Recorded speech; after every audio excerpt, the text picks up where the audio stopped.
So usually, before any nurse can migrate to the UK, you have to write your English. Bring me down, pick me up, that's a start. Always popping, yeah.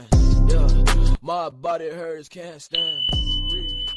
Hi guys, and welcome back to my YouTube channel. My name is Cynthia, and on my channel I talk about overseas nurses in the UK. I mean the process or anything about it really, because I'm one of the overseas nurses and I work in the UK. Talk about lifestyle, motherhood. I do a bit of vlogging sometimes. So recently I've been seeing some videos and some news and some links about how nurses, teachers and every skilled worker can migrate to the UK without having to write the Ielts exam. So if you don't know what Ielts is, it's a test of English whereby all the skilled workers coming to the UK have to write it, especially the nurses, doctors. Now we have what you call the OET, Occupational English Test. So usually before any nurse can migrate to the UK, you have to write your English exam. You have to show them the proof of your competency in English. So you either have to write Ielts or OET, which was introduced recently. During my own time, we didn't have OET. We just had to write Ielts, and that's the hardware, if you know what I mean. If you're a nurse or if you've attempted to write English exam, you should know that Ielts is harder than the OET exam. So now the confusion started this year on the January the 5th of 2021.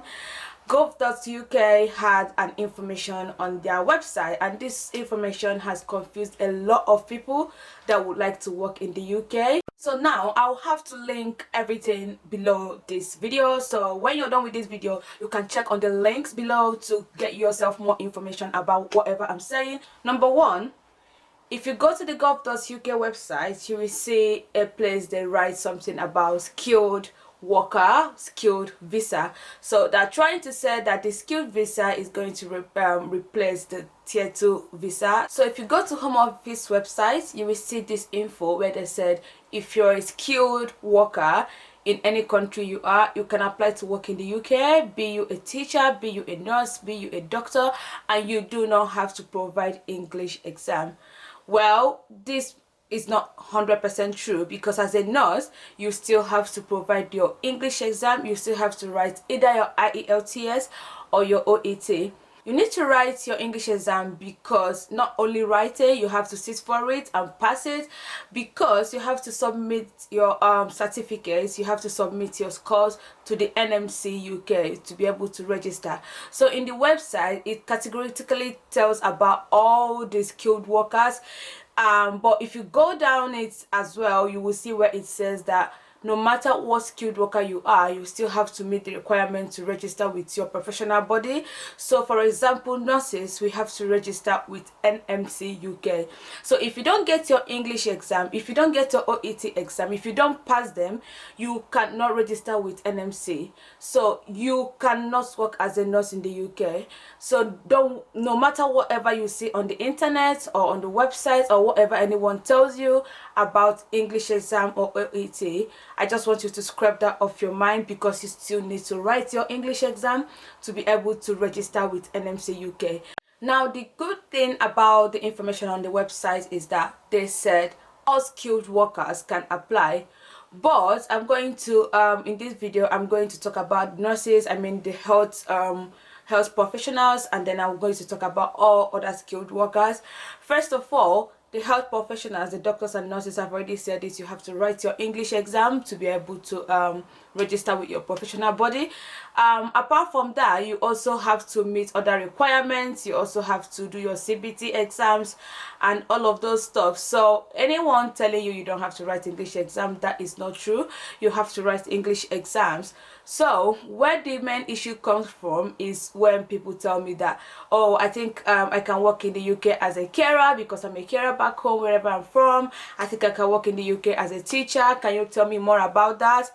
Now I'm here to tell you that yes, if you go to the Home Office website, there are lots of information there that you can work as one of those stuffs I just mentioned now, but there haven't been any employer employing people from overseas. Mind you, before you can employ people from overseas, you have to register, you have to apply for it, you have to meet all the necessary requirements from the home office, you have to submit all the documents before you can employ from the overseas. Now mostly it's just the hospitals that employ from overseas. It's just the NHS basically, and then the care homes and every other, I mean, health body, because nurses are among the shortage occupational list, doctors are also among the shortage occupational list, so they go and employ people in very large group of people to come and work for them.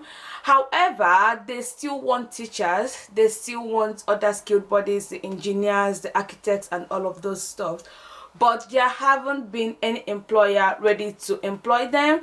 They haven't really come out to say, oh, we are ready to employ, but it's there on the website, but no one is doing it. There's no particular pathway to follow to come around this. Why? Because they still have enough of those. So when you go to the hospital, when you see the carers, although we still need more carers in the hospital, there is always shortages, but the amount they have now is okay for them, so that's why they're not really recruiting from overseas. Now if you want to verify whatever I'm telling you, there is a code for every profession. So be it a teacher, a nurse, there is a code for everything. So I will also leave a link below for the codes and all the occupations under the occupation shortage list, so you can also go through the link and see if your profession is under that.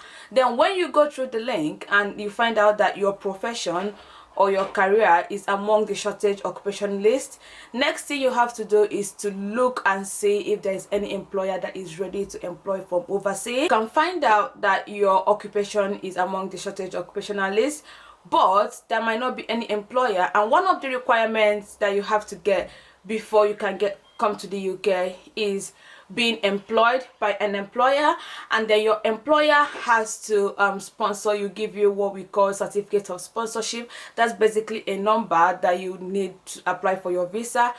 Your employer has to be able to pay you not less than £25,000 every annually. These are the requirements that you have to meet up. You can also check the link as well, like I said before, and then get used to everything properly.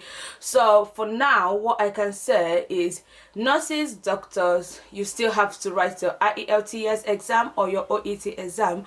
Basically the OET exam is more tailored to our profession, so it's more tailored to the health service, so it's a bit easier, so you can go for that, but it's more expensive. Apart from this, you can't work in the UK, you can't register as a doctor or a nurse or whatever in the UK. So on the other hand, teachers, engineers, architects, make sure you find an employer that will give you a certificate of sponsorship. Most of them don't do it now because they still have enough people around, and there's no harm in trying, so you can always give it a try and see what happens. But I just want to let it out now and say that you still have to write your English exams, and you still have to get your employers as normal as usual. Everything is still the same, and I'll give you an update if there is anything that changes in the future about these registrations. But for now, everything remains the same, and you still have to write these exams.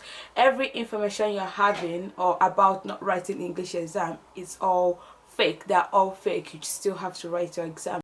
One more thing I would like to say before I end this video is, if you're trying to migrate to anywhere, any country of your choice, please try to use the internet. Don't try and let anyone tell you what to do without you confirming it from the internet. So you can always go to gov.uk, you can always go to NMC website to check for every info. They have all updated info every day, every time there's any new thing, so they always update it. So just get yourself used to going to the internet to check up all information. So that will be it for today's video. Thank you for watching as usual. If you like to see more of this type of videos, don't forget to click on the subscribe button and then put your notifications bell on so you get to know when I post more videos. For now, I'll see you next time. Bye.